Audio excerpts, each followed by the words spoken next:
My thoughts were as we go through these hands, basically, I could give you kind of framework stuff up front, but the best thing would just to be sort of here's some assumptions about how you playing the hand and what gave you trouble, and then we can correct some of that stuff. Because definitely, I think by the end, you'll have basically a better idea of the framework of how I think you should more or less think about hands. But I just kind of want to see as you talk through them first, some of the assumptions that are going through your head and what kind of like are the data points that are relevant to you basically, and then kind of go from there instead of just being like, oh, I would play the hand this way, and then you ask questions about it.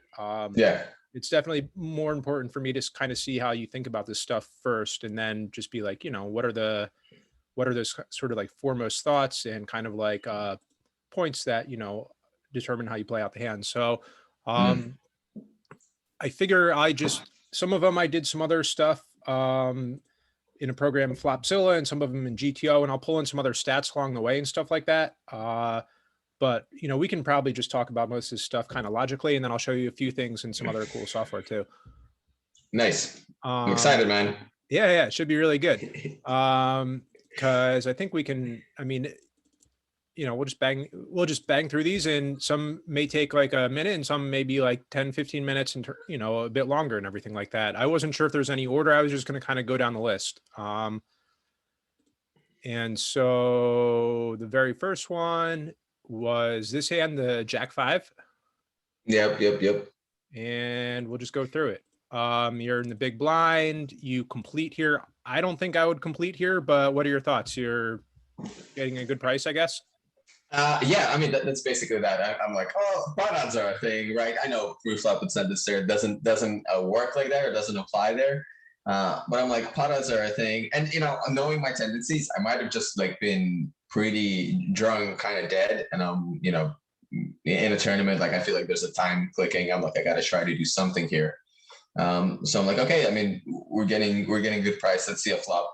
We may see, two fives on a flop. Who knows? That's true. Exciting. I think that it's just, Jack 5 is definitely going to be like very much a threshold hand. This would not be a complete in a game where there's like a rake and everything like that, but with no rake and an antes, I guess it's probably close. I'm not going to know exactly a ton of what the kind of like ranges are exactly for tournaments. That's not going to be something I'm really going to be able to dial in yet. But so I think this is probably really close, and some people may fold this, but this is definitely like a threshold hand, I believe. Okay. So right off the bat, that kind of just then leads into this issue is basically like, you didn't get the 2 5s flop, but you did a jack. And so, um, I think the default here is just to check for the most part, like check range in this spot after a complete. I wasn't sure if you ever have leads here or anything like that. I wasn't sure with that first decision point what you thought. Yeah, I mean, yeah, that's a check for me. Usually, I have no idea what I did in the stand, so this is gonna be fun. I'm gonna get to see what I actually did. But yeah, I mean, I would check here probably most of the time.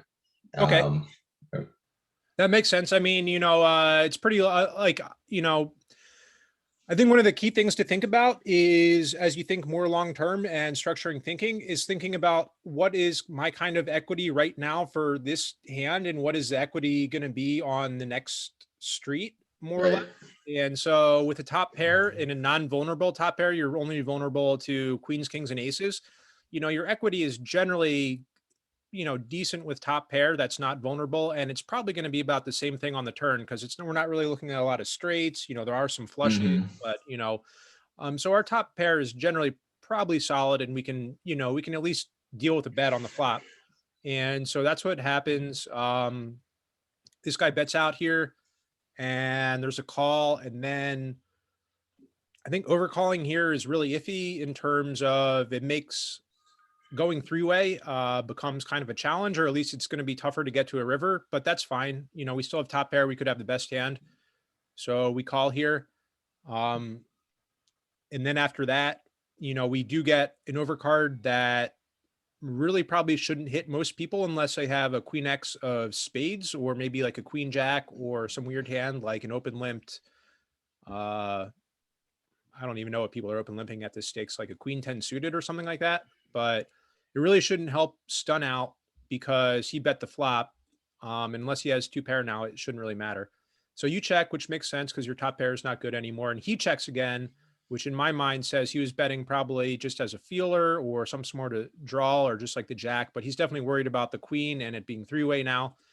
And I think when this guy bets here, um, I think it's really hard to continue not knowing stun looks weak, but he's behind, right?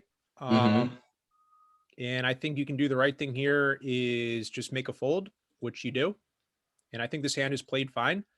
Um, I think about though, if you're thinking about in a tournament, you shed a BB to complete and then 3 BBs on the flop, basically, which turns out to be about 10% of your stack from which is like a very marginal pre-flop call. And I think that becomes kind of like a common theme is there's definitely some completion parts here where that just end up in a little bit kind of like dangerous spots where you kind of like shed off some chips because the starting hand is not that strong or so that was my one thought on this hand. It was kind of Mm-hmm. kind of boring in the sense that like it's very on the edges in terms of pre-flop and flop, but overall in terms of just strategy, we're starting to look at maybe a little bit too loose, and that's kind of a cause of like some chip shedding. So I wasn't Right, sure if you had right. any other thoughts on that hand in terms of maybe what to do or anything like that. Well, it's like intuitively, I've picked up on that. Like I just looked through my tournament histories, Poker Tracker, and I'm looking at the spots where I'm just losing chips, and it seems like it's a lot of these spots where I'm basically completing either at a small blind, which I think after identifying that I tightened that up a little bit, but from the small blind and from the big blind, and basically getting in these marginal situations where I have a decent amount of equity, but it's not strong enough for me to like commit all the way, you know what I mean, to calling down to the river or I'm out of position, so it's much harder for me to take initiative, let's say, and bluff that. Or I was thinking, actually, I was like, I do, and I wonder what your thoughts are. I do like check raising paired flops. Just I don't know, just because it's fun. You do get folds. You get folds quite often on that, and except the times that they have it, and then it's slightly sad. But so I was wondering if like a check raise, since there's two people out there, and if somebody's betting, let's say just a pro bet, or maybe just their standard continuation bet, and into a multi-way pot, he gets a call. That's pretty scary. The guy who's calling, I mean, he could have a holding. He could also be on a draw, a flush draw there. I think is relatively common. And then facing basically like a re-raise, like let's say I jam there. Obviously I'm not getting called by worse ever. But I do get to fold out hands and draws, and basically fold out hands that would be aggressive on the later streets that I could not defend with. Yeah, that That's my makes a check lot of there. sense. I mean, part of it is so when we're on a flop, we're basically be in a spot where we're kind of either depolarized and we have pairs and we can kind of show down or play like a bluff catching game, or we're going to be able to polarize and then like, bluff more and also get more value. And paired flops are definitely great for that. Because anyone who's playing back against you, especially on a 3-3, they're generally not going to have it. And you're the most likely person to have a 3 in this spot because you're the Right. last to complete and from the blinds and everything like that. So on a board like that, makes a lot of sense. And plus, blocking a jack, anyone playing back against you probably just has a draw. And, the nice thing is your kicker may not even matter. Like someone could have a jack 9 or a jack 10 here. And with the queen Right. playing, like, it's a chop counterfeit anyway, kind of thing like that. But you can still apply pressure once you begin polarizing. So I definitely think there is some merit to that. And there's also merit to not being the last person to complete. And instead of just completing, you take an aggressive action. There's a bunch of theory that kind of goes into solver work along those lines, but it's almost always better to take a polarizing decision when you're closing the action instead of just kind of calling with a marginal hand, especially when you're out of position, because the turn is just going to become way more difficult. The other people get to realize equity. You kind of lose your chance to switch your range up and make it more aggressive and put other people into more of a difficult decision.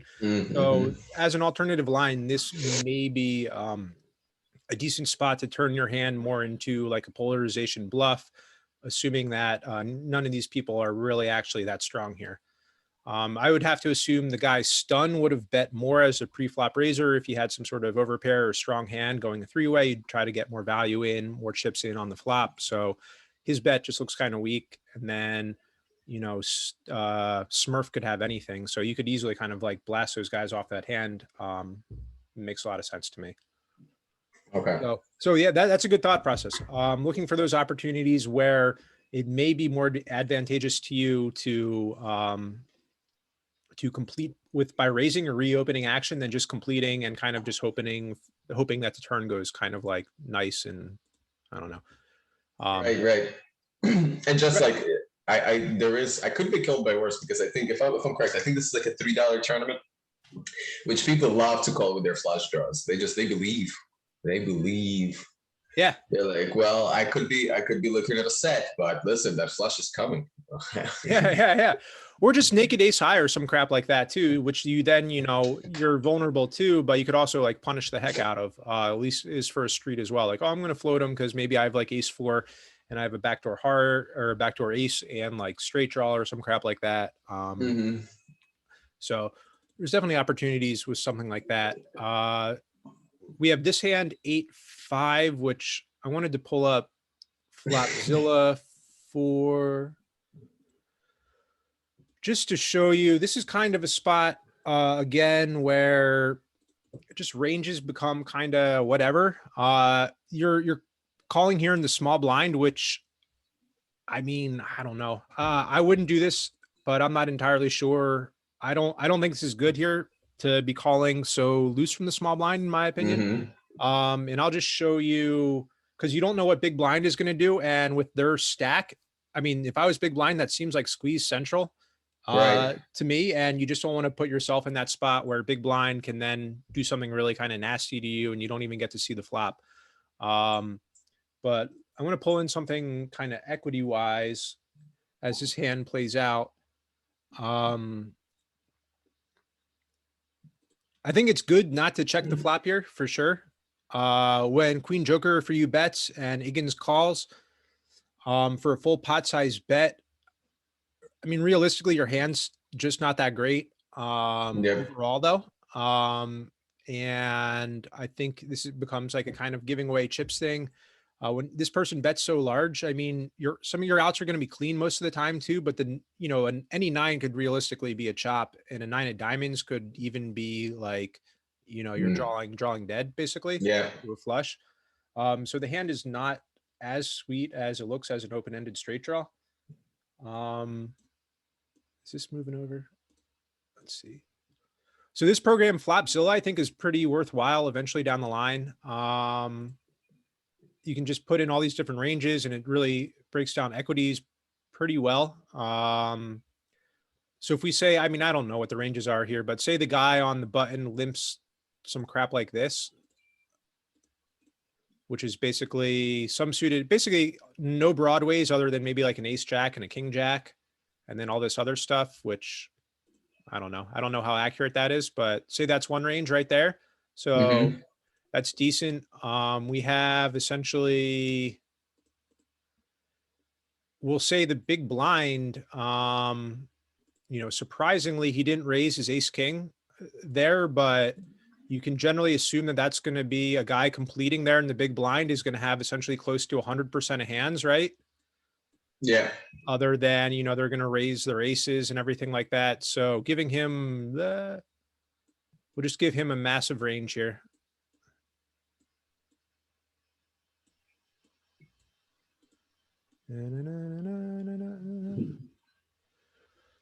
All right. And then we'll put you in the middle here in the small blind. We'll say you're, I don't know. This is, I don't know. What would you normally kind of complete here in the small blind? Cause I wasn't sure about that, but I mean, if we're putting 8-5 off in there, we'll put some hands like this, all these, I guess all these aces, maybe these suited hands as well. Yeah, I'm more likely to complete there with like connectors rather than even like especially if I'm going multi-way into a pot, I'm probably looking at more connectors than I am hands that even, you know, like I don't know, queen five, king five, things like that. Okay, so yeah, I mean that makes sense. Like not and disconnected, but playing some aces, playing some unsuited connectors, playing a good amount of suited hands and suited connectors.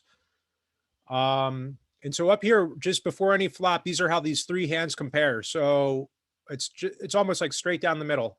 You all have about a third. You're going to have about a third of the equity when you get into this spot.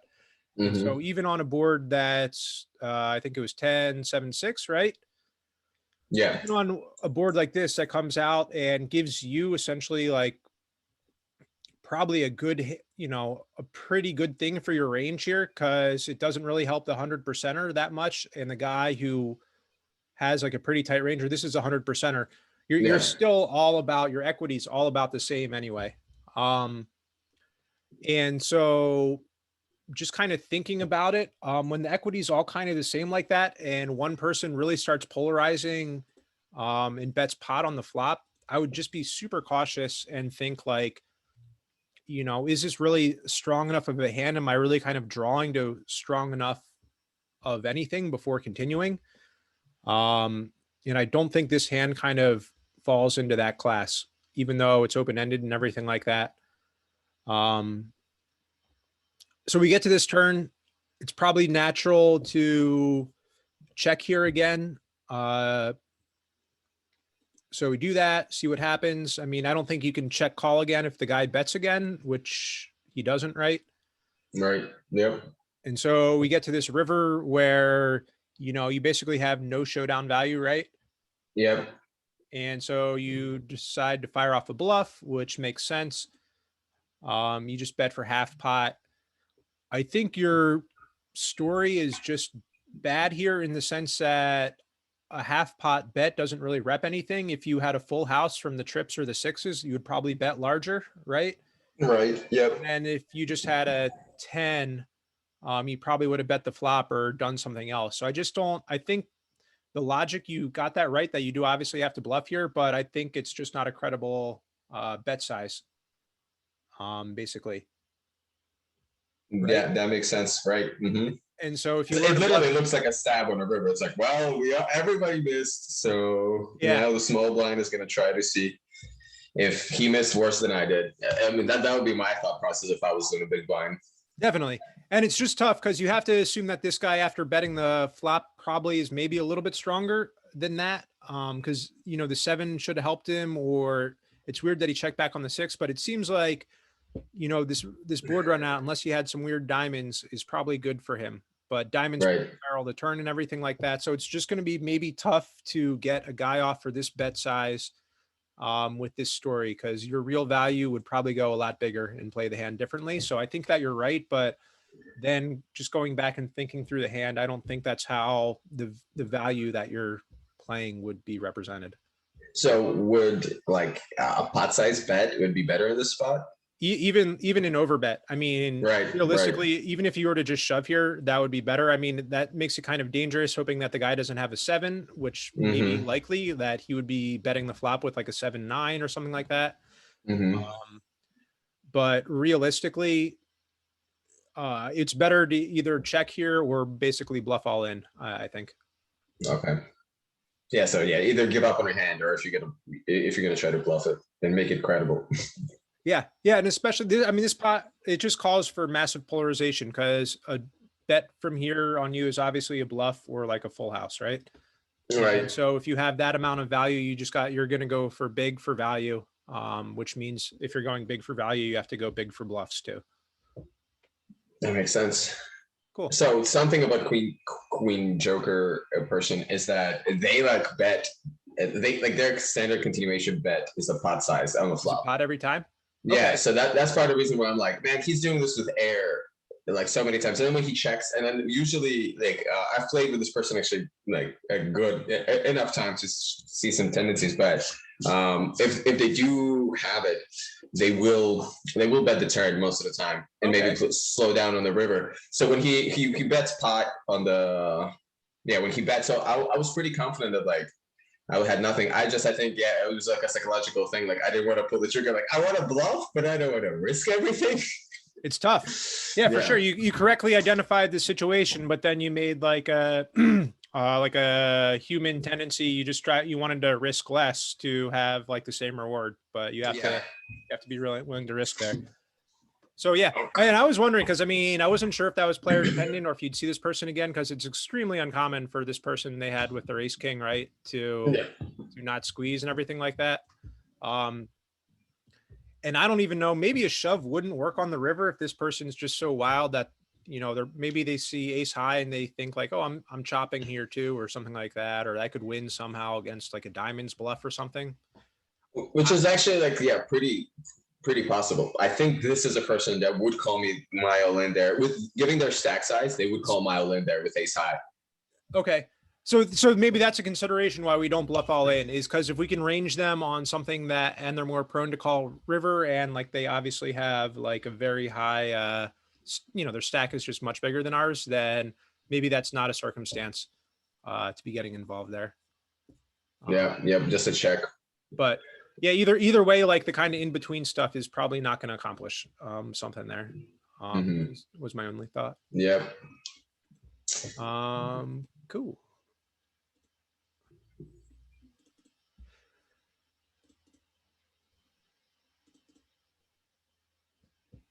Oh, yeah. Let's see. This is a queen jack suited. You're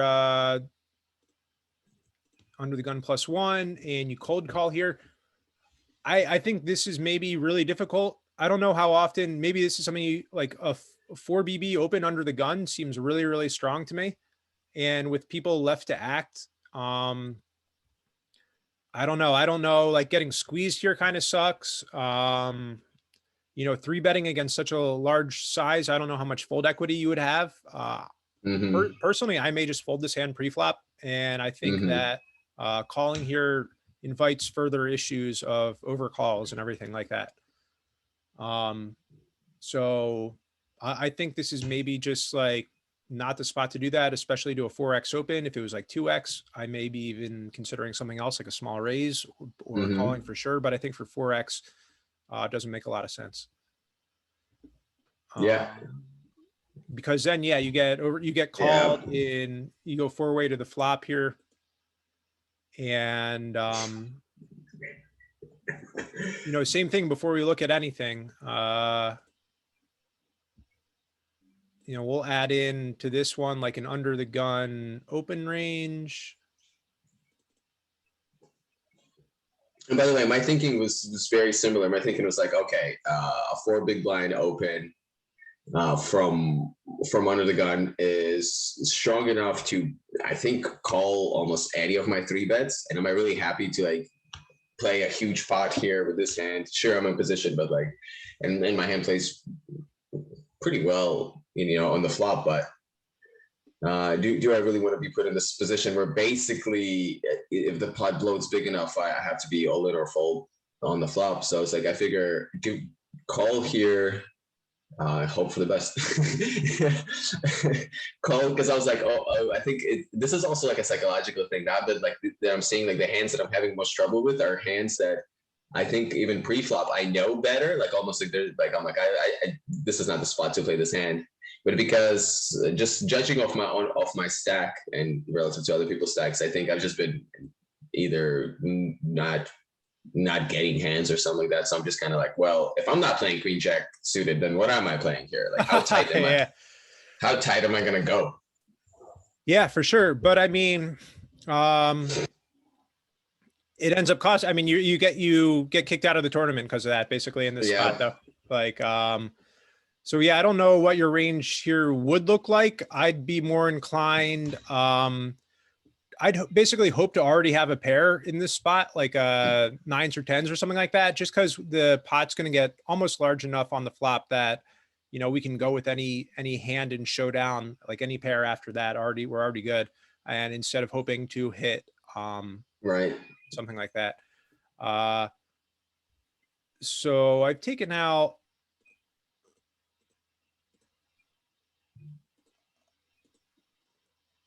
maybe some hands that you may or may not have, but even like a really kind of tight overcall, maybe range here on this flop for you, then this is really tight. I mean, this is like some premium hands.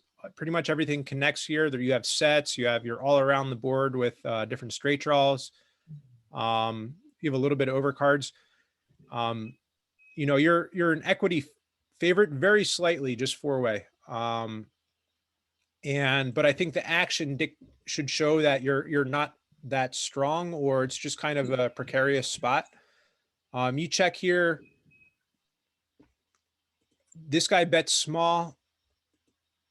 You get one call, and this is where I think that the idea of check raising all in instead of just completing is usually really great, but I think it's the opposite in this case. I think this is the one time where it's probably much better to see a turn instead of try to blast people off, because most of your hand is actually in backdoor draws here, or just, you know, the gut shot and then like diamonds and everything like that. And a turn can massively kind of like make or break your hand here. That's right. Yeah.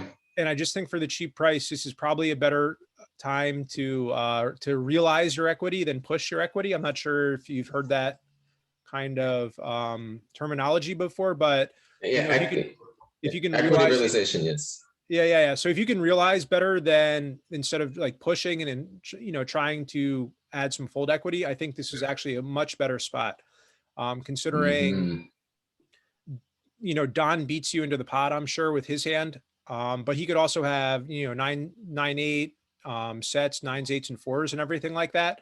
And so realistically at that spot, you'd only be drawing to a 10 or backdoor diamonds, which, you know, if you called cheaply, you could see what the turn was going to bring.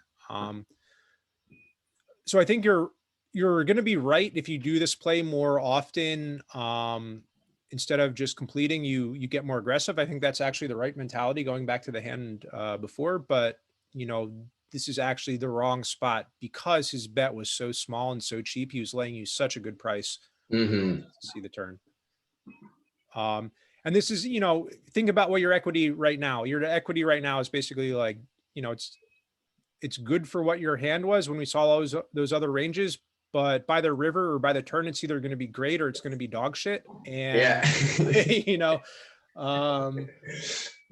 it's maybe better to just see a turn to kind of have a better picture of where your equity is going to swing to. Is it going to do really great or not? Right. I mean, if I see a diamond on the turn, that's super comforting. So at that point in time, that would be a better spot to oh my God. Yeah. You know, that would be a really confusing for, king of diamonds rolls off and then you jam and Don's in a crappy spot because he has one piece of pie to overcall or something like that. Or, you know, anything that gives like a diamond in a gutter, diamond over, like anything like that is just so much like scarier and advantageous for you to blast off with. So yeah, I mean, this hand just plays out. You don't bink, unfortunately. No. And well, he had the 2 10s too. I was like, oh, you had them. You had the 10s, which is right. I mean, I think that's a good call with him. I mean, when you have the 2 10s, I mean, there are many people that I think in tournaments that will be basically shoving there with like an open-ended or maybe even a gut shot. But and you know, he has the blockers there. Yeah, him having the blockers there, I mean, you know, that's the biggest thing he's worried about. Plus, you know, yeah, you can, I guess, be, you know, the price is just really good too. Yeah, absolutely. Yeah, for him. So I thought that was a cool hand. I don't know, maybe like, I don't know. Sometimes you're just, you know, smacked in the ass too by the fact that he showed you like his like nut hand there is having 10-10, having all the blockers and like a clear overpair call. So you never know. He may stab there with like a hand like 7-6 and you check raise all in and neither of you even has to hit or something like that. And your queen high scoops down the pot too. So you can't always be like super results oriented, right? Right.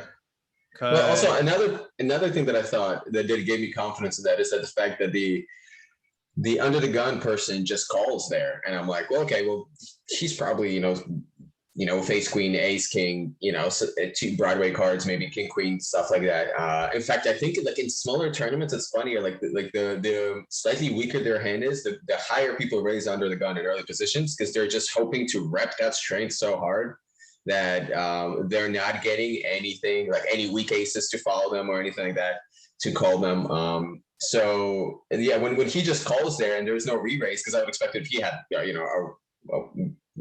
a stronger holding with on the slot, then he would have re-raised that small bet from the dealer, because that also looks like it's such a small bet that it could be just a very cheap bluff. Like he's like, okay, we have a huge bloated pot, let's see if everybody just missed this because everybody's just sitting there with high cards, and then and basically let's see if we can scoop it here since the pre-flop aggressor is being passive. Definitely.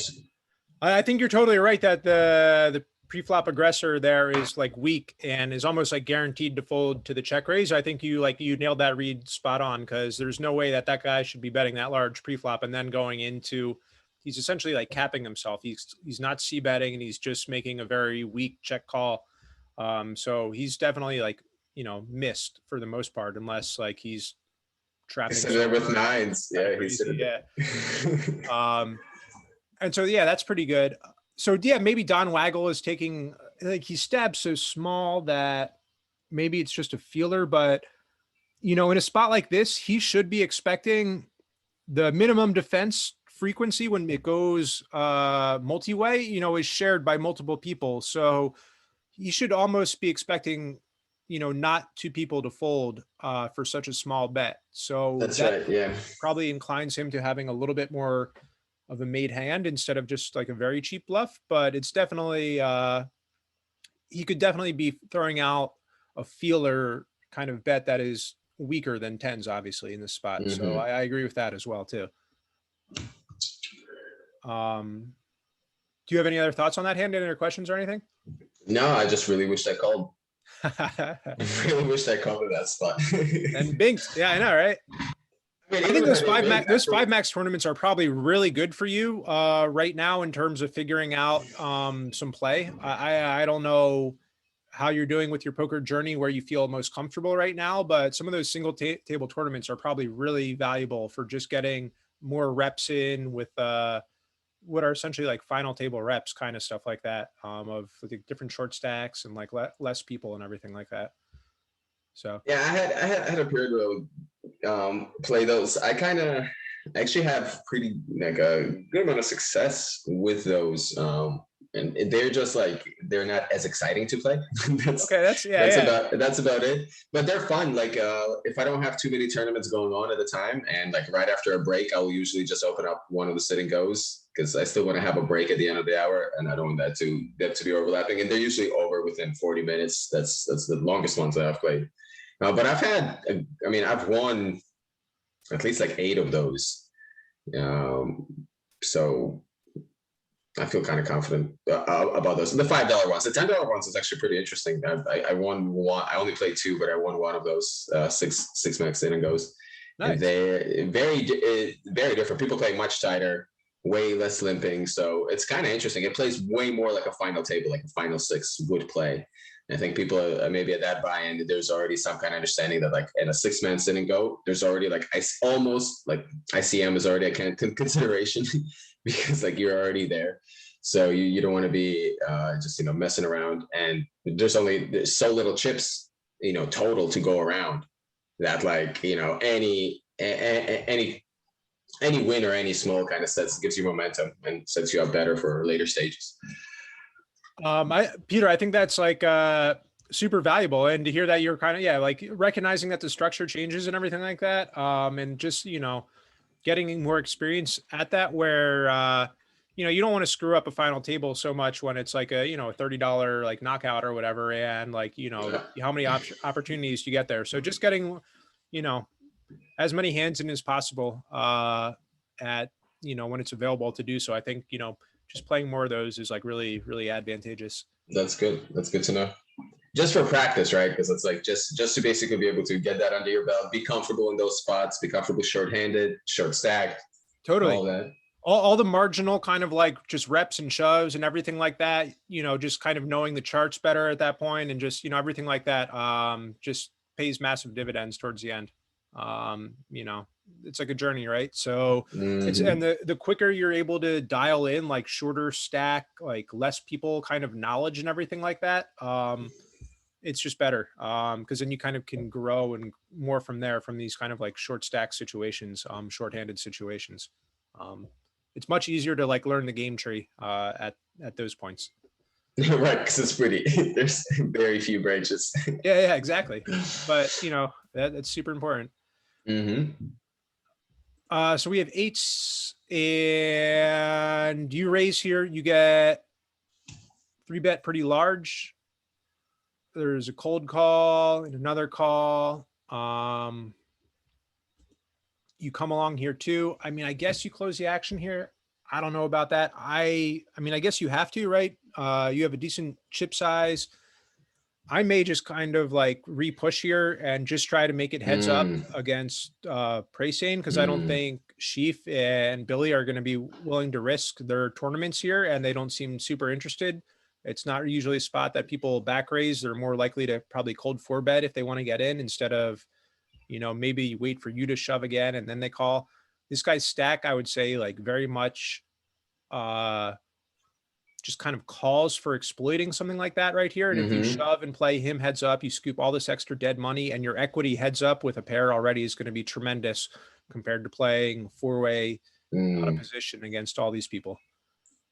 So I don't know if that's something you considered, but at the Yeah, time, I may even just like 4-bet or fold this spot, considering I think out of position is going to be really, really hard to play unless we hit a set of eights. So, um, that makes a lot of sense. I am tentative to pull the trigger in these spots, especially when a short stack three bets me, because I'm basically like, well, he's committed. I mean, he's basically gonna go. I mean, there's nothing I can do to fold him out of the hand. And then when I have two people behind him calling, I mean, it's this may be just like me thinking about a worst case scenario. Then I'm like, is it possible one of them is trying to trap there with the, you know what I mean, with queens, kings, aces, so just calling a 3-bet, hoping that basically somebody behind them will re-raise and try to pull that isolate, like basically isolate the short stack in that situation. So that was like one of my things, because I mean, they see the table too. They just see the short stack 3-bet and they're calling. So which could be just loose bad play.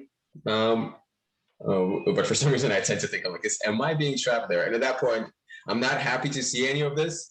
And I'm like, but there's so much money in the middle, so many chips in the middle that I'm like, well, this is gonna let's set mine. If I hit an 8, this is gonna be great. yeah, yeah.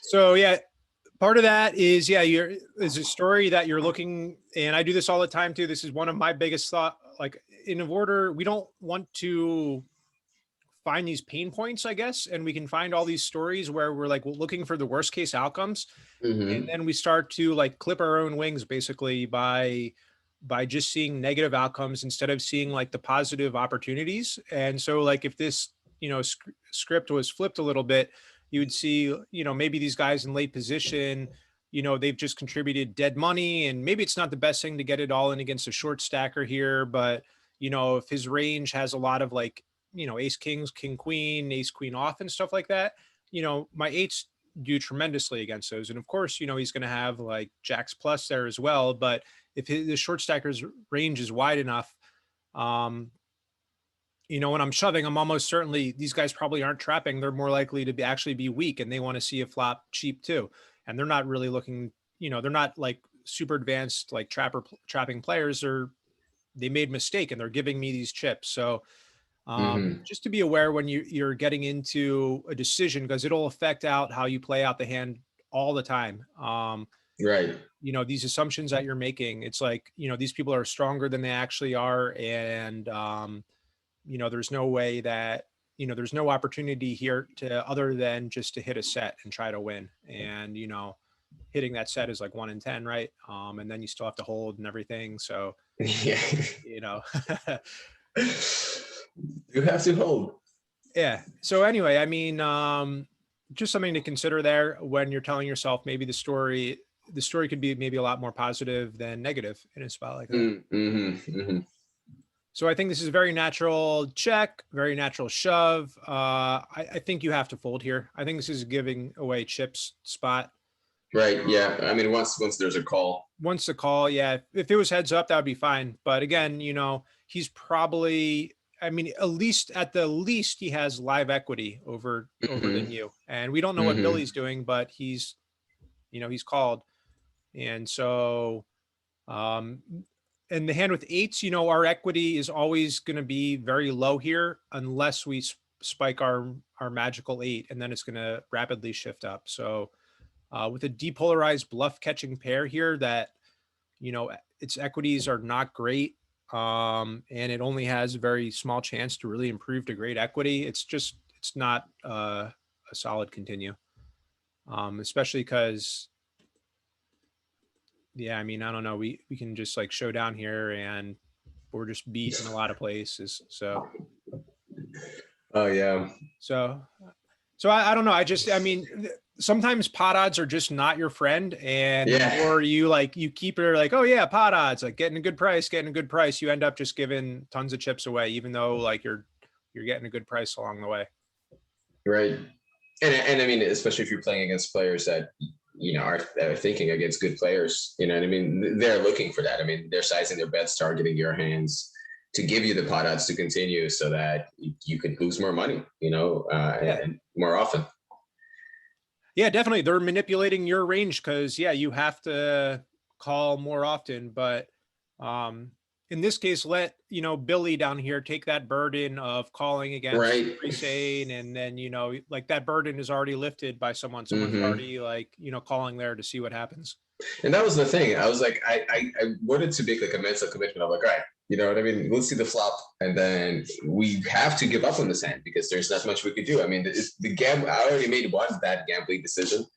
To That's kind of how it felt. It didn't felt like a strong decision to call and complete there. It felt like let's go lottery, and and then I didn't follow through with it. So that's what was like slightly I don't know, disappointing for me in my own, because I'm like, I know it's a bad play, but for some reason I can't let go of this pocket pair that's like doing, I don't know, decently. I mean, who I would have never assumed that Jack 10 is calling a three bet, you know what I mean, or the dealer dead, and or Queen Jack, or even I mean, maybe Ace Jack at our level would be there, but um, yeah. So basically, that was my thinking, but Yeah, it was that's strong. surprising too. But yeah, I mean, just I guess for the stake and everything, just whatever that guy thought. I mean, it's a terrible complete. I mean, even on the button, just Jack 10 off is such a garbage hand here. And it's good. I'm glad he got punished too, even with his top pair against queens. But yeah, if you want to play that bingo thing again, like if you do shove, then you have to fade Persane, but you never have to deal with Billy or Sheaf if you get it all in Yeah, pre-flop, and still your yeah, all-in commitment is just against one player. yeah.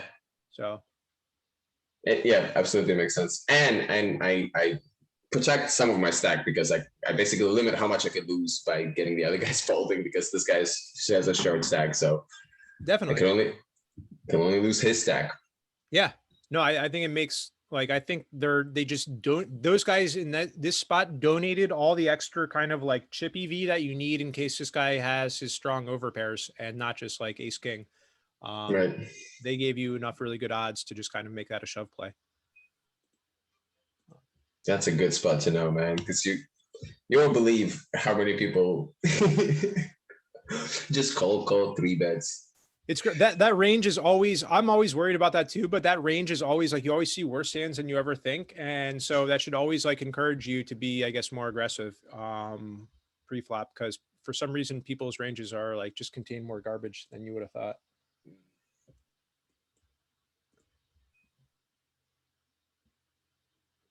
So this is king nine.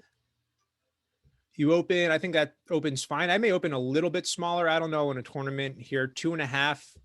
I'm not entirely sure, I guess, what sizes you're using. It seems like 2.5 for a lot of late position. That seems fine, but I may just size down just a little bit. Let's go Mm-hmm. the flop. I think, well, tell me about your flop decision right here.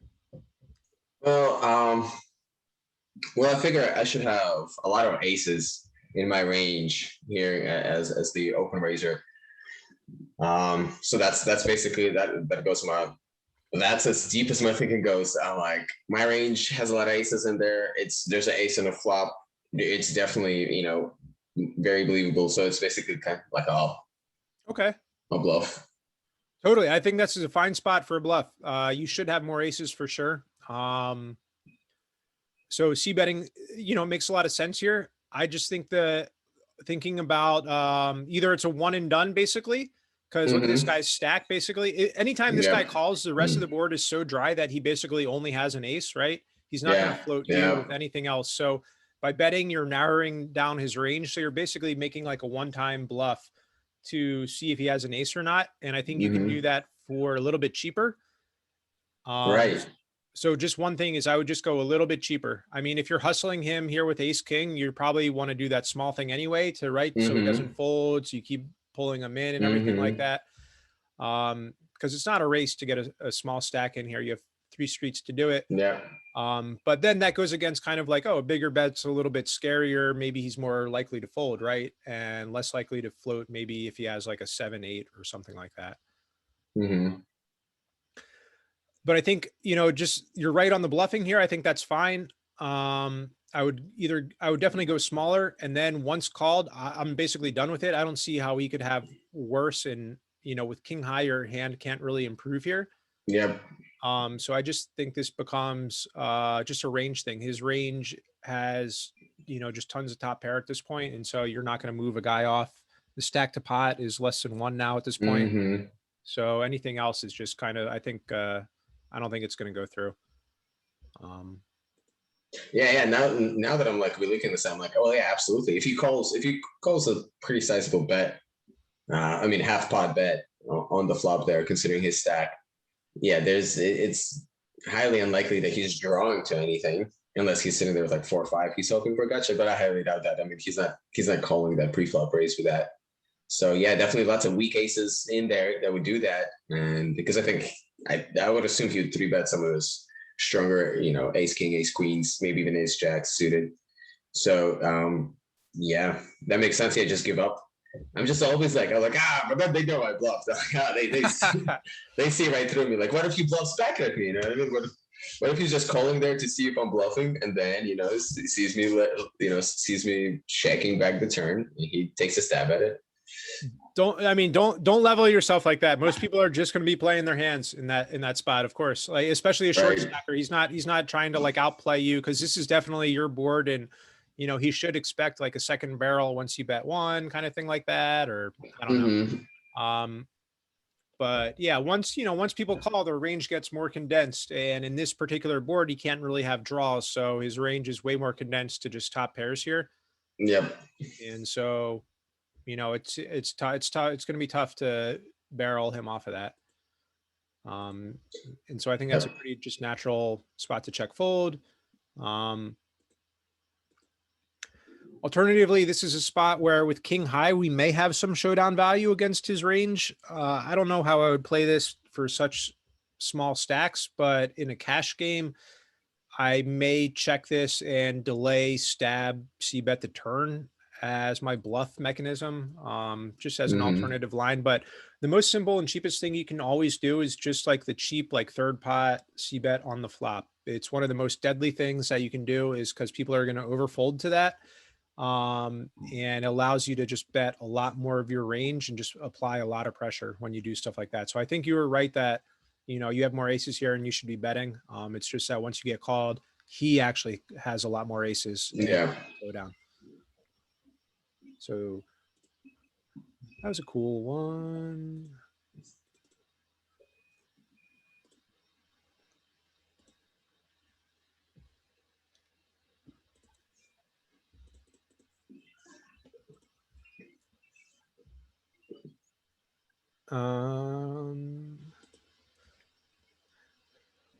So when you get a flop like this, monotone boards, I mean, you have to be so careful on monotone boards, especially multi-way, because you could already be dead on a board like this, like every single time.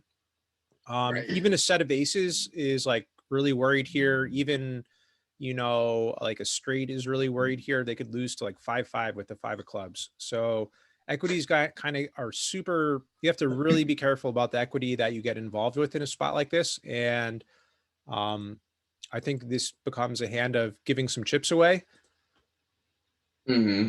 where this guy is betting into a bunch of other people. It's not like he was just last act and you're like going to be last act closing the action. Well, at least you are now, but I just don't think your hand can really continue. Even if you hit, you know, I guess you're going for the jack, right? The non-club jack is the Yeah. best thing you can see. It's too thin of a call, unfortunately, Mm-hmm. because you get to this point and he's not likely to have a 10 in a bet again. I mean, it's just a natural, very natural fold, but it's so hard to defend in, pot odds and everything like that. Seems good, but I think this is just an example of giving chips away. Um, Hmm. because and boards like that are just going to be really tough to play out of position. I wasn't entirely sure. Well, my question was the reason why I was like thinking about it, I'm like, okay, so everybody knows that. Like everybody who sees that flop knows like this is a monotone flop. This is scary for everybody. So like why not take a bet there? You know what I mean? And if they don't have a club in their hand, they're basically folding. Except for maybe top pair, maybe ace, I don't know, ace queen, it doesn't fold there or something like that. Or ace king, I don't know, doesn't fold there. But rather that basically everything else folds. Um, so that was my thinking, and then when I got the turn bet, when I had basically when the other bet came along, I'm like I can't continue at this point in time because like my hand, it's not like it got more vulnerable with the 10. Like the 10 did not really change. I think how vulnerable my hand is. It just kind of like okay, that was not just like a single stab. There's more coming, and then if the river comes another club, I mean I really have nothing. I have nothing to do, and I just gave away so many chips, and my hand can't really improve to anything that beats that. So, Yeah, but you saying fold flop there, basically. I would just fold flop here because that dilemma that you're now facing on the turn, where it's really difficult to call turn and call river, that actually just started on the flop. Right. Your turn dilemma is actually going to be as dangerous on. I mean, a blank of 5 is still like you're still in the exact same flop spot that you're not sure what Yep. cards are to come and everything may be difficult. So that decision it just came on the flop. Even though the flop looks a little bit safer and you don't know how it's going to go, but it's just going to get more and more challenging, and calling multiple streets becomes really difficult um, with kind of like a low equity, highly dynamic board. Um, Right. And I'm also thinking the other thought that was coming through my head is like, okay, if that was just if that was like basically a hand, I think like ace X would do that there. Like let's say they would stab just to see if they can fold out basically everybody. Ace X would stab there, and since he didn't get a re-raise, he it's safe for him to assume I don't have a flush. So then he bets the turn. So it's like in that case, like okay, if my hand, even like let's say he doesn't have the flush, I can still basically call down turn. And then I would probably have to call river, except if it's a club, and I'm just giving away all my money to top pair. So that was also something that I was. I think position also is really important in this. This guy is under the gun, and I don't know what the Mm-hmm. under the gun limp ranges are. I don't know if you see a lot of like under the gun limp re-raises with hands like aces and stuff like that. I wasn't sure like if this guy could have just either it's very wide or maybe he's actually limping a lot of like strong ace king hands here that he was hoping to re-raise too.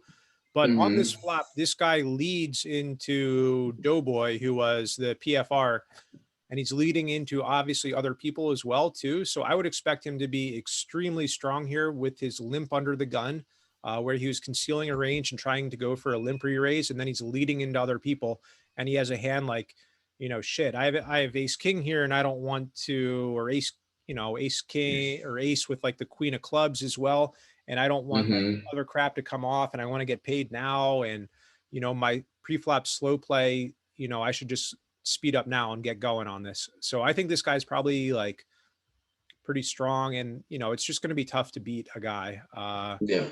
like that. Um, So what do you think about that? Like basically like limping from early positions with super strong hands. I wouldn't bother. I mean, it's, you know, maybe, yeah, in full ring, there's some places for that where, limp raises are going to be interesting, but realistically, it's probably just better. You're reducing all the combinations that you could have by splitting your range. If you're starting to do some like limp re-raise strategy, then you're going to have aces, kings, ace, king, all these other hands like so much less when you're in early position pre-flop raiser. That's really going to be hurting. Because it's Right. kind of like bread and butter when you're early position and you have aces and kings and you can rep those things a lot better. And it's also kind of just really disastrous when you just open limp and then it goes like 5-way to the flop and you have aces. Which, I don't know how often that happens, but um, I'm sure there's a place for it. But in cash, basically the ranges are too kind of face up and it's too like infrequent, like, facing an under the gun limp super re-raise. For the most part, from like a player who looks like he's only doing it with aces or kings, you just kind of like fold a hand like tens in that spot. And it's just like, all right, fold and move on. When if that guy was concealing that as part of his natural like under the gun range, like you're calling with tens there, maybe I'm 3-betting him and then he gets to 4-bet and then it's like a whole different scenario.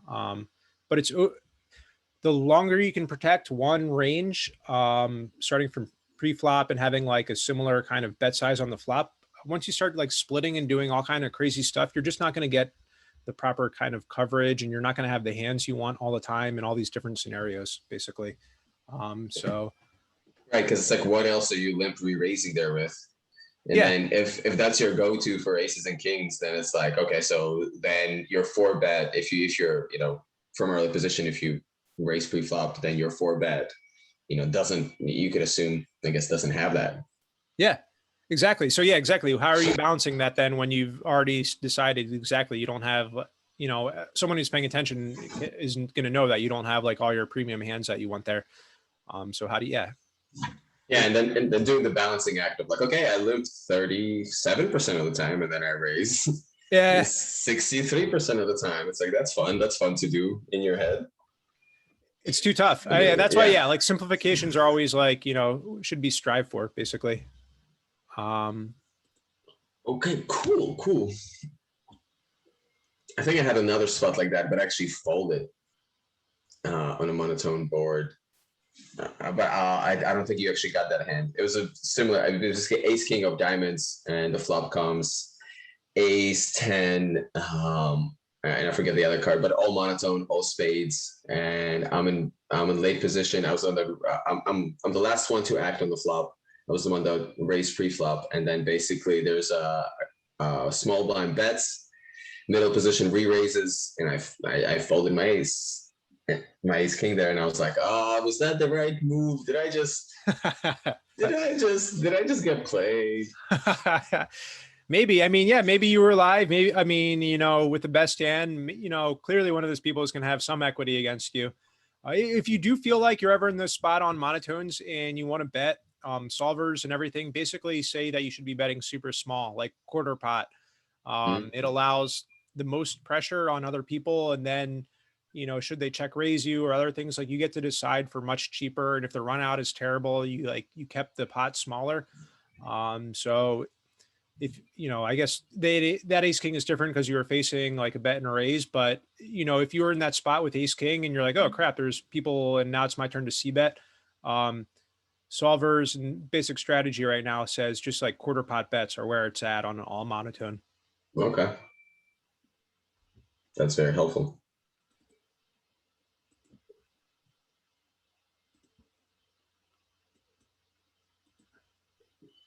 I did a solve on this one.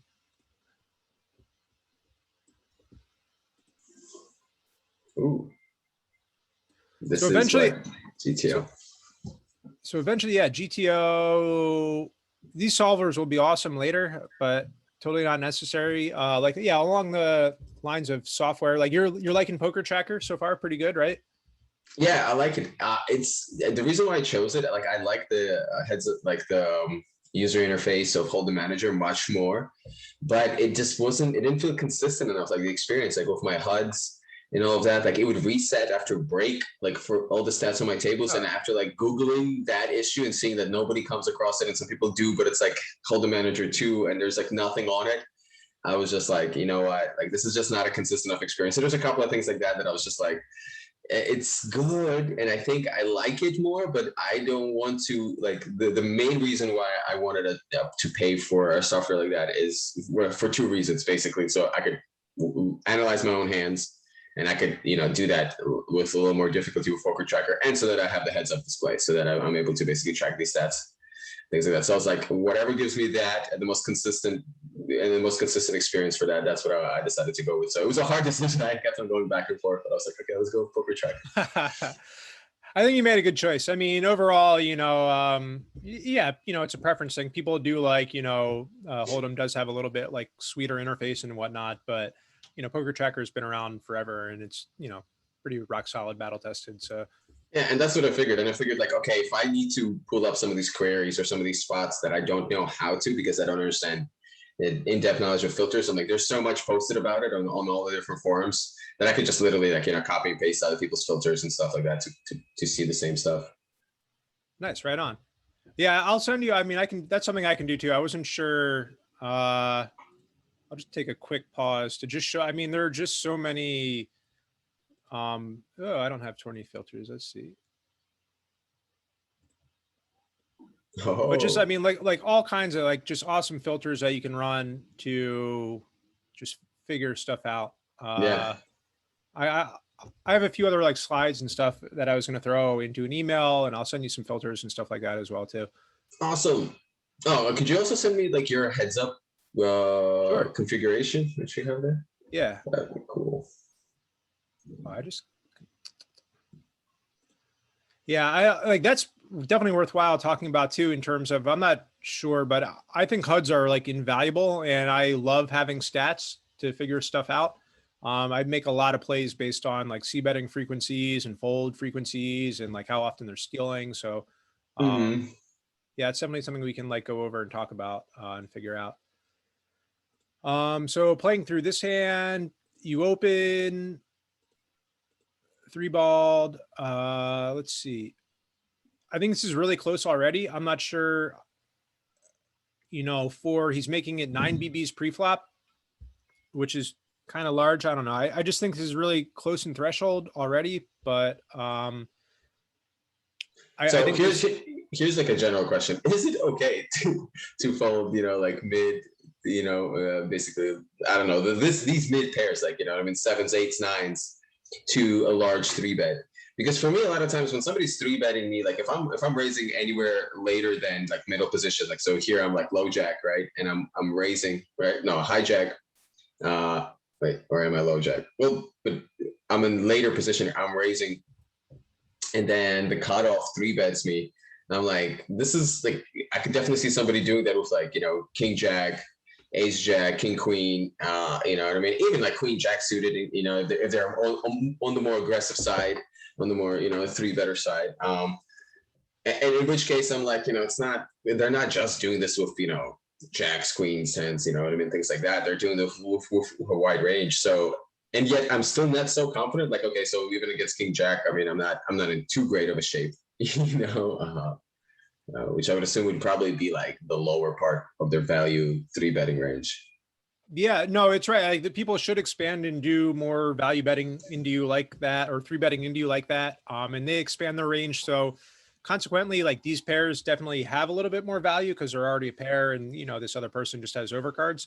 It's just become so damn difficult to play a depolarized mid pocket pair against out of position against a player because they have three opportunities to put you to a bluff catching decision. So you have to basically like bluff catch correctly 3 times if they're if they're barreling flop, turn, and river, basically, or you hit a set, and sets just aren't quite as sweet in tournaments just because like there's less implied odds because their stack is never as deep and everything like that. So it's like the merit of hitting a set just isn't quite as valuable.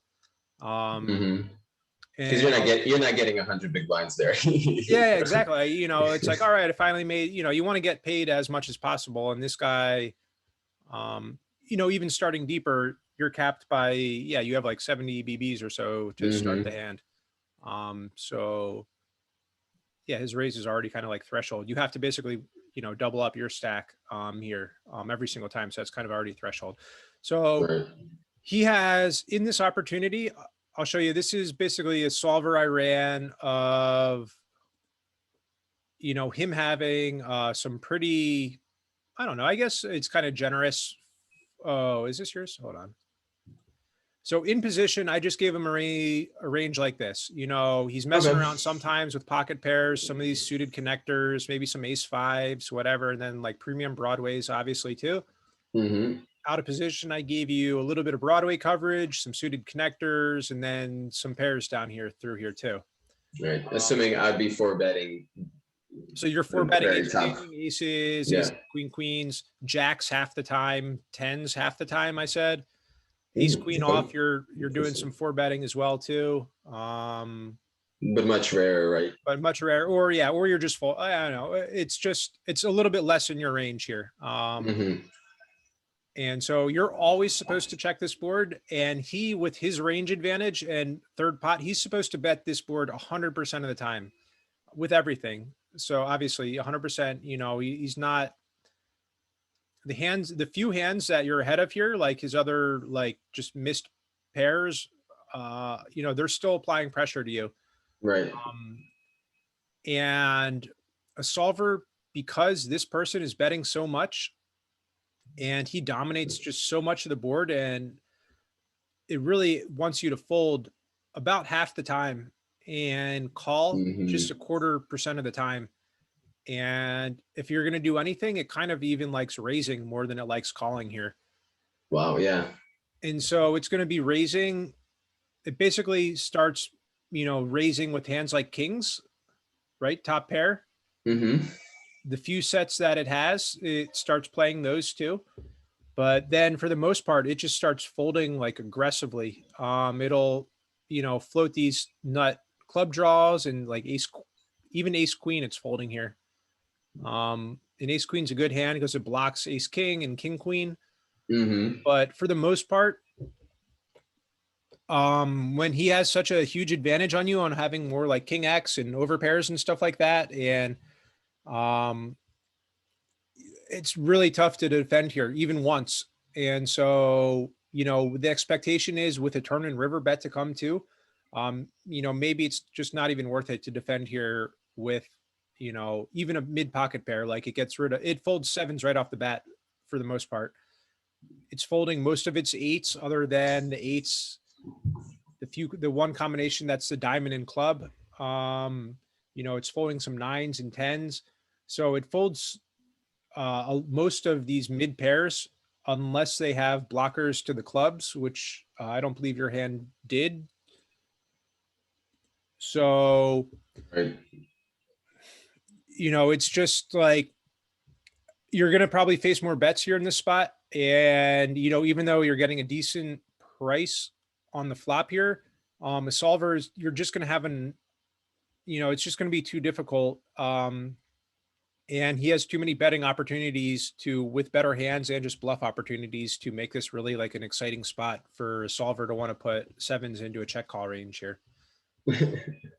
So it's tough. I mean, that's just like, that just becomes a discipline fold issue Mm-hmm. because, you call here thinking the price is all right and everything like that, but Yeah. Then he goes with a much bigger bet. then a much bigger bet. And yeah, you got to fold. Yeah, and I was like, well, this looks like. I mean, I know. I'm like, with that second barrel, I'm like, I know how this ends. I'm like, he's setting up for all in on the river, and then I can't call that. Yeah, no matter what. So unless the magic seven comes, you gotta believe. You gotta believe. You got it. One time, dealer, one time, please. Dealer, one time, please. And then next thing you know, you're looking at pocket kings. You're like, oh well, Yeah, or yeah, quad sixes. Or, yeah. You're like, well, that's come on. Yeah. So I mean, yeah, I get like it's just that's definitely one of the takeaways is that I think that maybe some of these, if you're anticipating turn in river barrels and your equity is not really going to be changing to the turn in river So that's like Mhm. when you have these kind of like static polarized pairs that are basically only drawing to two outs for the most part. Um, these bluff catching out of position decisions could probably be cut a little bit sooner on the flop. Oh, and I was also looking for the backdoor, so that was another reason why I just called that turn, because I was like, okay, I mean, there are some backdoors, fours and eights that come that give me some. I mean, I prefer a four For because sure. then it gives me an open ended. But there's some, there's some cards, and another part of my thinking is it's like, okay, so obviously ace king, king queen, all part of his range that are beating me here.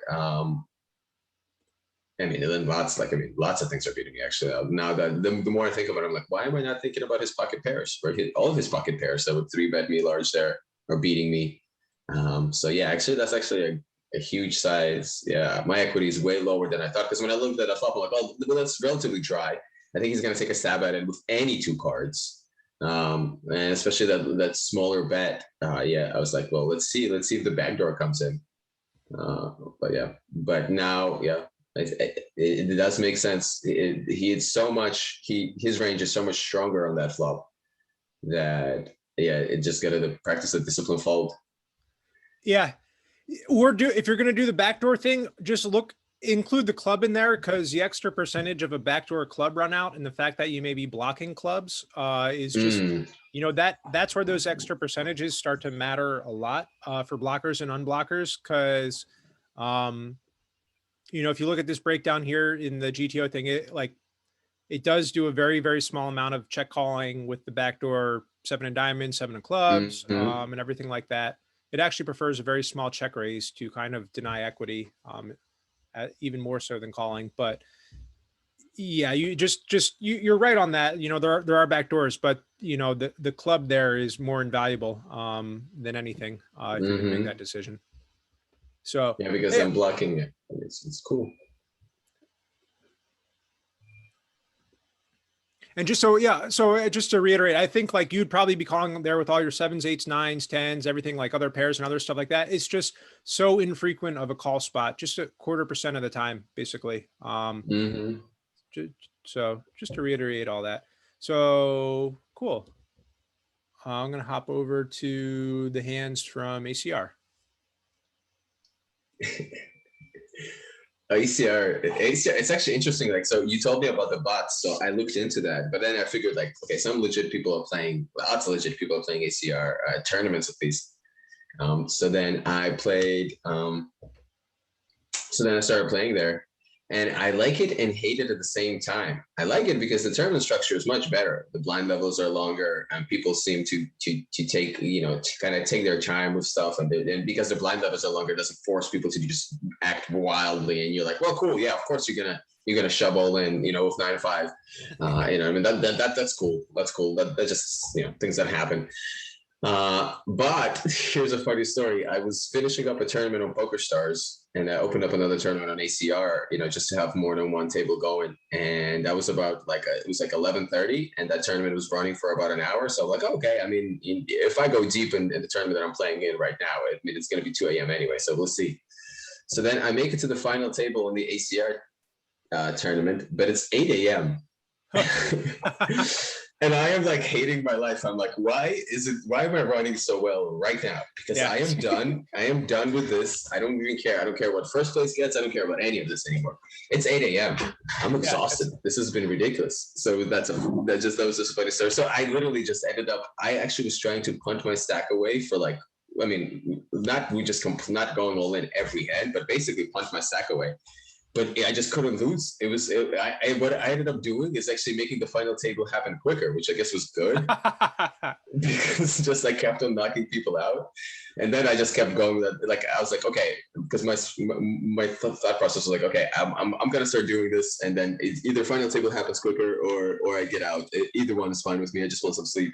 So and then final table happens, and I'm like, I'm gonna keep on doing this. Either I'm going to sleep sooner or this whole game ends sooner, because it's just this is nonsense. Yeah, and it was sad because I was like, I would have loved to be in this spot. I have like 90 big blinds. I'm on the final table. I'm second biggest stack, and then everybody else is behind by a big difference. I'm like, and we got time to play. We got 15-minute blinds. We got shenanigans to do here, and lots of stealing and raising and fun poker with 90 big blinds. It's fun poker. Yeah, yeah, like everything that you liked about ACR, like the deeper structure, like you then kind of got blown out the window for a little bit just because of the timing and everything like that. And like, yeah, the one thing you liked about poker to have that opportunity, yeah, to like, isn't it the best being the big stack and like just being able to open war and like bully and then like got thrown right out. Like, yeah, it was funny. I was like, I think I loved poker enough, but I'm like, no, I've been up for longer than like 28 hours at that point. So I was just like, I'm done. Yeah, I can't do this anymore. But yes. Yeah, that's crazy. I mean, God, who is playing that tournament that lasts all long, like all night? Well, there were actually two other United States players. I'm guessing they're West Coast. I'm gonna have to guess, and then there was like some European people, basically Russian Federation and stuff like that. But that means they wake up at like, I mean, they wake up pretty early, I guess 7 a.m. or something like that to play that.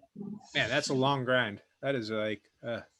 I did not expect that. I did not expect that to be such a long grind because I'm like, okay, 1 hour late registration. I'm registered for this tournament. It's 11:30. I'm like, it should be reasonable. I'm like 4 or 5 hours. Maybe I've done that before, but this was like 8 hours and final table just started. Yeah, that's. So what did you hear about the bots? I mean, I guess that's probably more true for cash, right? Or than tournaments or maybe for like sit and goes or anything or. So just doing I didn't go crazy into it, but yeah, there was basically like botting happening, but apparently they've been taking measures, like they're aware of it and they're taking measures constantly to basically do it. And then my other thought was like, well, of course it's going to be the PR answer, you know what I mean, the official answer of ACR. And also it's like, who's to say that these ACR bots are not like ACRs? Oh yeah. Yeah. Yeah, we could rake them all and make tons of money, but then we could like doubly rake them and make even more money. Exactly. Because ACR has that vibe for it. Like you can just play slots to get back into a tournament after getting knocked out.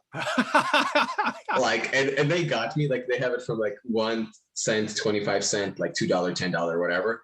And all you got to do is get 3 in a row. And I probably spent like I don't know, $2 plus on a $6 buy-in just to see if I could get back in there. That's so shit. I like that they're like that's attracts a lot of action for sure. That's good for them, but oh my God, that's first of all, that's okay. So here's the other thing they have. That is some shady stuff, but here's the other thing that they have, which is insane. When I got knocked out, I made some other finals.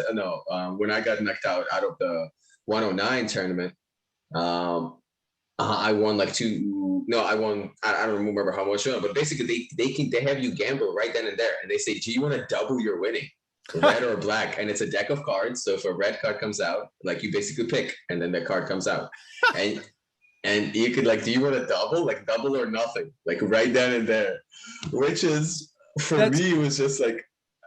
That's rude. For a second, I was tempted. I was like, yeah, my first reaction was like, well, that's rude. Come on, have some respect. These are poker players. Yeah, and then for a second, I was like, but doubling could be nice. Yeah, but exactly. All that hard work, I could just double it right now. Or my God. Yeah, that's good. That's crazy. Like that's just. I guess they know who their target audience is. Like, yeah, that's their gambling fingers are a little itchy. Yeah, they know their clientele. That's for sure. That's yeah, because I mean, seriously, like that PR thing about the bots, like I never looked into that. That was just like the reputation. So that's have that like follow them around. I mean, I don't know. I would do everything that was possible to like have that not be my reputation if I was them. But. Yeah, for sure, right? Because you want to attract the bigger players, but I guess they're attracting. I guess just a lot of gamblers. I mean, it's America's card room, baby. Just like tournaments, big scores, double up those big scores. Like who knows? I mean, they just had a high five series. I think it's still running. I played in a couple of those tournaments, and the whole point of the series is like high five. Like smoking weed, high five. So they're like the sticky icky special. They're like morning toke, late toke. They have all these that's the names of the tournaments, and I was like. I mean, I can't believe you guys are putting up serious money and then with this connotation association, I'm sure lots of people smoke that play poker, but like, that's not like the thing. That's not the thing to like marry to. Is that the identity? Is that the brand? Like, yeah, exactly. Like, there's no like famous pothead like poker player too. So that like, there's no like upper even culture like pulling that up too. Like, oh yeah, we all got to be like the Snoop Dogg of poker kind of thing like that. There's no like, I still want to be able to reach you on the phone. Oh, sorry, I didn't get I any. was messaging you. There's changes in complaint. Yeah, I need to get the kids out of the car. So Oh, okay. empty out the car. You might have to call him back. All right, yeah. Oh, sorry, Alex. It's all I good. gotta run. That's all good, man. I'll send you over some slides and stuff like that, and we'll just get back to it again a little bit later. Yeah, that sounds good. And then we'll text them, basically set up another. Dude, this was really great. This was really helpful. This is like, I do have, to think about these things. And those adjustments are going to be huge, I think, especially in my assumptions about what's happening. Cool. Yeah. I mean, yeah, just, it's just tweaking and giving you more tools to navigate stuff in the future. So that's all. I'm just going to keep like giving you whatever knowledge I can in regards to that. And awesome, man. Cool, man. Thank you so much. Honestly, like, I'm so grateful, but I got to run. I got to get the kids to get there ready for a nap. I got you, man. I got to do a bunch of things. All right, man. Talk again soon. Good to see you, Peter. Yeah. Good to see you. Bye-bye.